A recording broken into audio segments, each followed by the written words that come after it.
Let's read this Bible story titled The Days of Purim. This takes place in the book of Esther, chapter 3 through 7. King Xerxes honored Haman the Agagite, elevating him.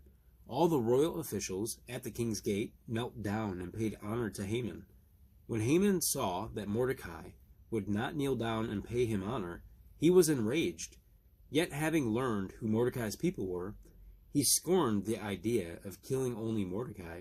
Instead, Haman looked for a way to destroy Mordecai's people, the Jews. In the month of Nisan, the royal officials cast the pur, that is the lot, in the presence of Haman to select the day and month, and the lot fell on the 12th month. Haman told the king that some of his subjects were not obeying the laws and asked him to issue a decree to plunder and kill them. Xerxes agreed and gave Haman his royal seal. The edict was posted throughout the empire. When Mordecai heard the news, he sent Esther to beg for mercy. Esther put on her royal robes and stood in the inner court of the palace. The king was sitting on his royal throne, and he held out to her the gold scepter. Then the king asked, "What is it, Queen Esther?" "If it pleases the king," replied Esther, "let the king, together with Haman, come tomorrow to the banquet I will prepare for them. Then I will answer the king's question." Haman went out that day happy and high spirits, but when he saw that Mordecai at the king's gate and observed that he had neither rose nor showed fear in his presence, he was filled with rage.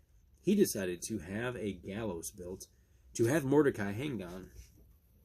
That night, the king could not sleep, so he ordered the book of records to be read to him. He discovered that Mordecai had not been rewarded for saving his life, so the next day he had him dressed in royal robes and paraded through the streets.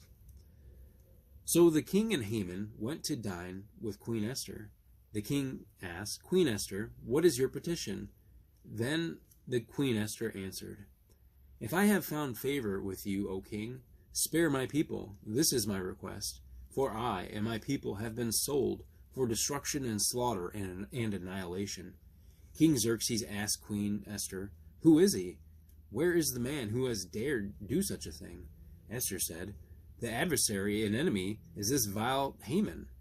Then Harbana, one of the eunuchs attending the king, said, "A gallows 75 feet high stands by Haman's house. He had it made for Mordecai, who spoke up to help the king." The king said, "Hang him on it." So they hanged Haman on the gallows.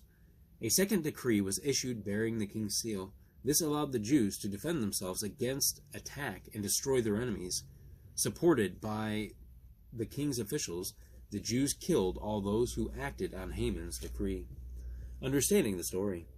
The book of Esther is the only book of the Bible that never mentions God by name, but the events of the story convey divine providence at work. Esther's elevation to queen and Mordecai's role in exposing a plot against the king's place them in a position to be able to foil Haman's plan to exterminate the Jews. Thank you, Lord, for your word. Come on back.